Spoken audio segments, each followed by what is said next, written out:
Assalamualaikum warahmatullahi wabarakatuh. Selamat bertemu kembali di channel YouTube Tale Trias Info, channel yang mengusung program bincang-bincang tipis-tipis.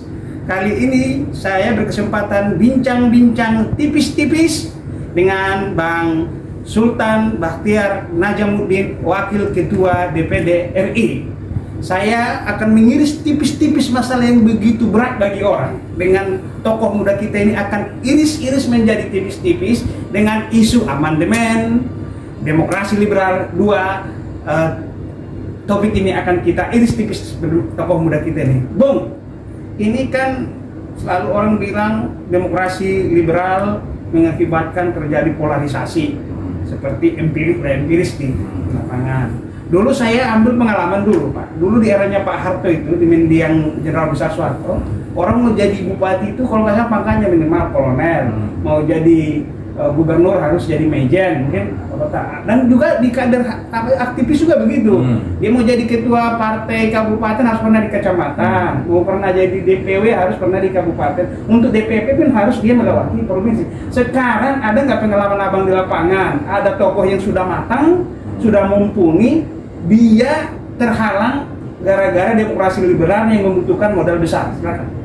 Iya, justru itulah yang sering saya sampaikan, bahwa kita harus jujur pada diri kita sendiri. Bangsa ini harus jujur bahwa banyak hal yang harus kita koreksi, banyak hal yang harus kita evaluasi, mulai dari demokrasi, konstitusi, termasuk reformasi yang pernah kita lakukan 98 sampai hari ini. Kita harus koreksi.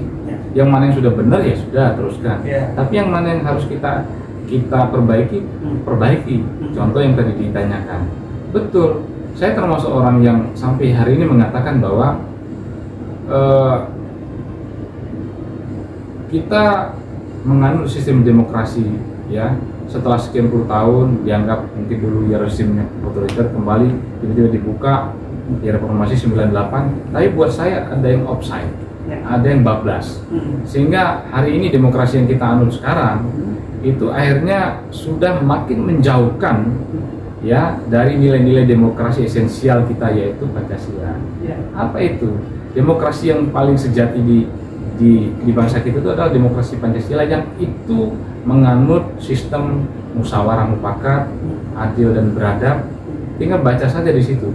Nah, dengan demokrasi yang model sekarang, voting one man one vote, baik dari pilkada maupun pilpres, itu akhirnya makin membuat karakter individualis itu meningkat, sehingga siapa yang punya modal besar, ya dia berpotensi untuk menang. Ya, siapa yang punya kapasitas lebih dari sisi ekonomi, ya. Sementara di luar sana banyak anak-anak muda, tokoh-tokoh daerah dan pusat yang berpotensi untuk menjadi karena bupati, di bidangnya, tapi karena memang sistem yang kita anut sekarang, akhirnya mereka harus ikuti itu. Nah, itu koreksi kita, ya. Kalau tariknya nasional jadi presiden pun begitu, Pak. Udah harus masuk ke partai, harus tersandra. Betul. Aturan elektoral threshold, presiden threshold. Jadi gini, jadi saya kemarin agak keras juga, tapi saya bilang ini buat kebaikan boleh kita sampaikan bahwa sistem yang ada sekarang ini, termasuk undang-undang partai politik, itu memunculkan oligarki politik yang luar biasa. Plus ujungnya lagi oligarki ekonomi. Kenapa? Warga negara di satu sisi punya hak dipilih dan memilih, tapi diatur lagi bahwa harus melalui satu pintu, salurannya partai. Sementara nggak fair juga. Kenapa di daerah bupati boleh dipilih independen, gubernur boleh dipilih, kenapa enggak di kepemimpinan nasional stoknya banyak? Makanya isu presidensial threshold nggak boleh dong diatur-atur sampai sekian persen.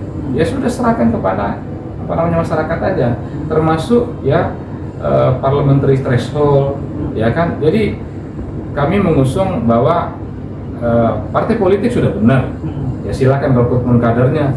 Sudah benar, tapi harus membuka pintu yang seluas-luasnya untuk seluruh, ya, kader-kader terbaik bangsa untuk punya punya peluang yang sama, yang melalui pintu yang memang seluas-luasnya, termasuk pintu untuk rekrutmen kepemimpinan nasional. Saya pernah baca ataupun dengar, agak jahil komentar Anda, bahwasanya pemilihan kepemimpinan katakanlah presiden kembali ke MPR gitu. Itu juga agak-agak jahil juga menurut sebagian orang. Itu dengan semangat musyawarah yang ingin Anda sampaikan gitu ya kan. Nah, apa latar belakang Anda jadi kembali ke MPR aja katanya? Jadi gini, jadi pada saat itu ya orang takut semua bicara ini. Karena saya tahu kalau partai politik bicara ini pasti tergerus elektabilitasnya. Karena dianggap masyarakat pasti akan lawan. Karena demokrasi kita demokrasi langsung. Tapi kan begini, saya mau mau membalansing isu, ada isu tentang 3 periode, ada isu tentang yang lain-lain. Ada isu tentang bahwa COVID ini adalah alasan terbaik untuk macam-macam. Nah, kenapa saya bilang kalau alasannya efisiensi, karena negara kita butuh duit untuk recovery ekonomi, untuk menangani COVID. Terus kemudian kalau alasannya juga polarisasi, ya sudah jawabannya adalah jangan lakukan lagi demokrasi langsung seperti sekarang. Iya kan? Jadi kembali ke MPR aja. Kembali ke MPR itu demokrasi yang kita dulu, demokrasi perwakilan. Jadi rakyat menitipkan mandat kepada wakilnya yang dia percaya, biayanya murah, kemudian mengontrolnya hanya mengontrol sekian ratus orang, daripada mengontrol 270 juta orang ini tidak gampang. Makanya gampang betul publik itu atau masyarakat rakyat itu diseret ke pinggir jalan. Kenapa? Karena sistemnya sekarang itu kalau pilkada ribut bakar sana bakar sini. Pilpres itu saya hitung betul. Saya habis pilpres itu pasca recovery, habis pilpres itu 1 tahun nggak cukup hanya untuk konsolidasi. Terakhir itu gampang, dia harus bagi-bagi kekuasaan baru dia. Nah ini kan tidak ideal juga. Ya, ketimbang sulitnya mengontrol ratusan juta orang, mengontrol sekian ratus orang anggota MPR, kalau perlu sadap semua teleponnya, ya kan, biaya kita murah, dan kemudian demokrasinya lebih kualitatif. Kembali ke rekonsiliasi dulu. Jadi kenapa saya bilang ada demokrasi langsung yang sebenarnya baik, tapi buat saya nanti. Hari ini secara kualitas demokrasi langsung kita belum tinggi. Kenapa? Karena masyarakatnya kan banyak belum siap. Makanya demokrasinya kuantitatif, one man one vote, voting, siapa banyak suara, siapa banyak duit menang. Kalau di parlemen saya masih bisa meyakini bahwa orang-orang yang diberikan mandat untuk duduk di MPR malu kalau dia tidak perform. Pasti dong demokrasinya lebih kualitatif. Akan muncul perdebatan gagasan yang luar biasa membangun bangsa. Termasuk kepemimpinan nasional, kan nggak fair juga dong. Kita udah tahu bahwa popular vote itu di Jawa, wajar dong presidennya dari Jawa. Tapi dengan pola seperti ini, ya orang-orang di luar Jawa juga akan sulit nanti untuk untuk berkiprah di kepemimpinan nasional. Kenapa? Karena aturannya one man one vote, cukup dimenangkan Jawa, tidak perlu lagi Sumatera, nggak perlu lagi orang Papua, jangan mimpi. Padahal kan idealnya seperti di kami ya, di DPD ini contoh ideal bahwa pemimpin itu ada barat, tengah, timur. Kenapa saya bilang? Saya lebih maju lagi. Oke, presidennya boleh 1 dari Jawa. Wapresnya kalau perlu bikin 4. Wapres 1, Wapres 2, Wapres 1. Loh, kita menentukan nasib sendiri kok. Bahaya desintegrasi itu selalu akan muncul ketika perasaan keadilan itu nggak ada. Tapi kalau sudah diakomodir semua, ternyata Republik ini orang Papua juga punya, orang Aceh juga punya. Makanya saya bilang ide kita dianggap loh. Jangan salah, ide kita ini sudah berpikir 100 tahun lagi. Kalau orang Sumatera diakomodir, orang Jawa diakomodir, orang Timur diakomodir, lalu apa alasannya lagi mereka itu macam-macam? Segala keempat memungkinkan. Sangat mungkin. Makanya perdebatannya itu perdebatan kualitatif, gagasan. Ayo berembuk. Negara ini didirikan dengan konsensus bersama kok, bukan menang-menangan kok. Nah, mengubah konstitusi juga atau mengarahkan bangsa ke depan konsensus saja. Kita ngumpul yang terbaik, ayo begini. Nah, sekarang ini ada bahaya dengan sistem pilpres langsung, pilkada langsung ini, makin menjauhkan orang-orang kita dari demokrasi Pancasila. Akhirnya orang mencari duit, yang punya modal maju. Kalau saya ditanya, yang menguntungkan saya sekarang, tapi saya bilang, kalaupun itu menguntungkan saya, kalau ada pilihan, saya akan memilih yang bukan sekarang. Kenapa? Karena itu memberikan kesempatan lebih banyak untuk semua warga negara. Sekarang saya iris tipis-tipis tentang lembaga Anda. Lembaga Anda ini pun diharapkan menjadi seorang epicentrum ataupun motor daripada amandemen Undang-Undang 45 ini.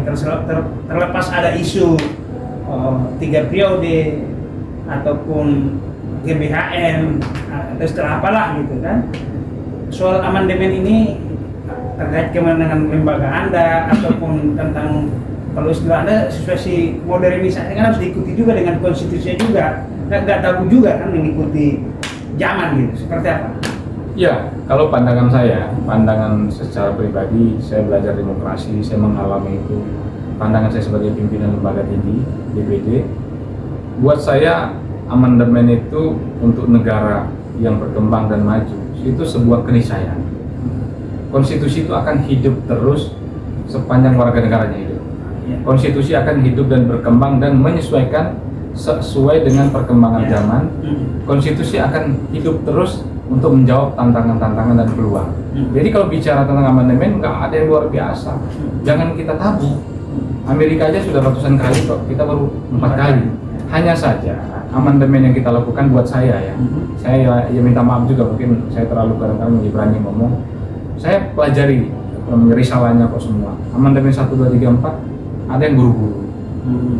Dalam tekanan, dalam gelombang, sehingga keputusan yang dibuat itu juga tidak ideal betul. Banyak kok, banyak yang tiba-tiba pasal hilang atau pasal masuk, yang tiba-tiba kok cepat sekali harus diubah.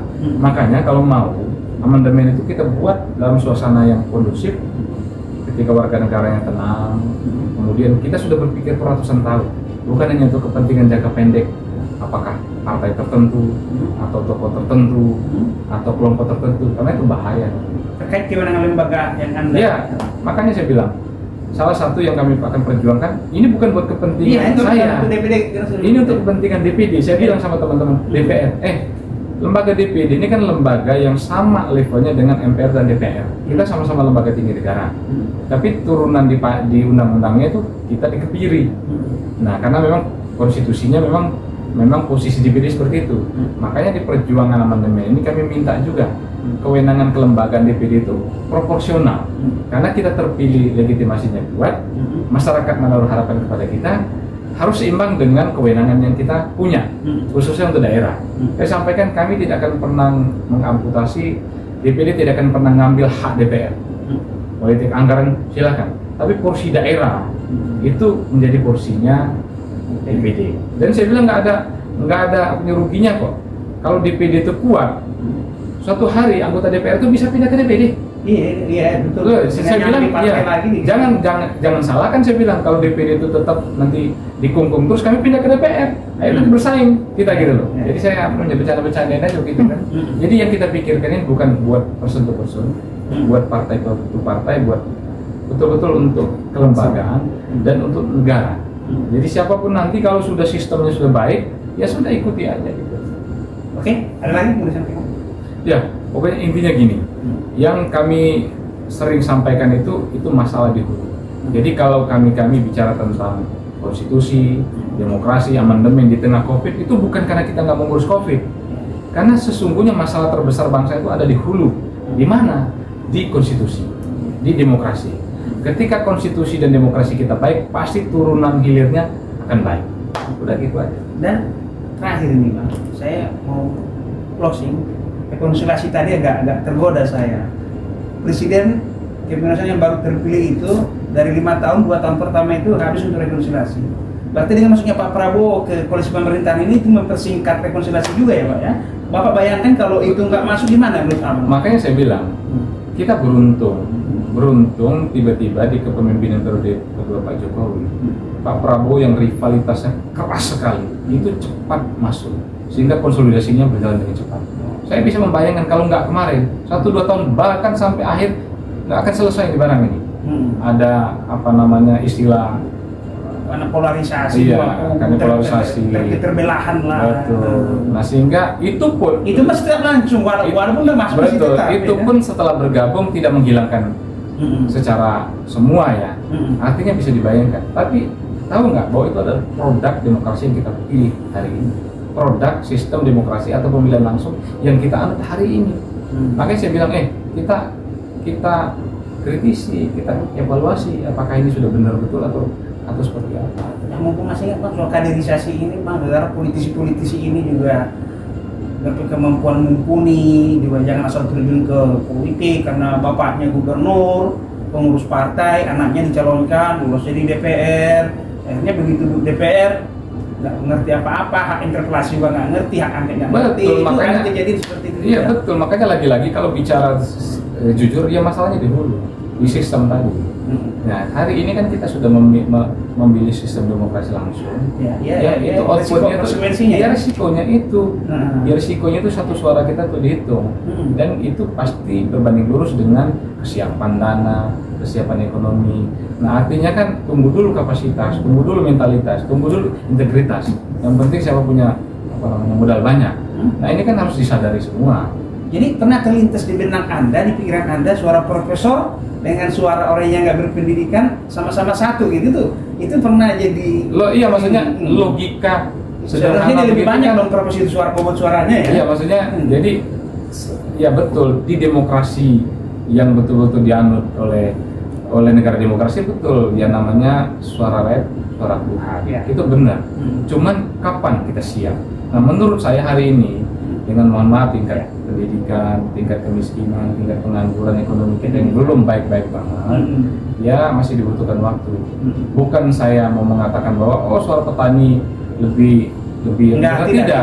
tapi kira-kira pemahaman mereka terhadap demokrasi profesor berbeda politik, dong. ya profesor politik lebih mengerti, Ya, tapi kan bisa dibayangkan anak muda yang nggak tahu apa-apa, katakanlah anak pejabat yang nggak tahu apa-apa, yang tidak pernah berproses karena nama besar bapak atau karena duit, bisa jadi dia bisa mengalahkan tokoh-tokoh yang sebenarnya sudah sangat siap dari sisi integritas, kapasitas, emosional, macam-macam ya.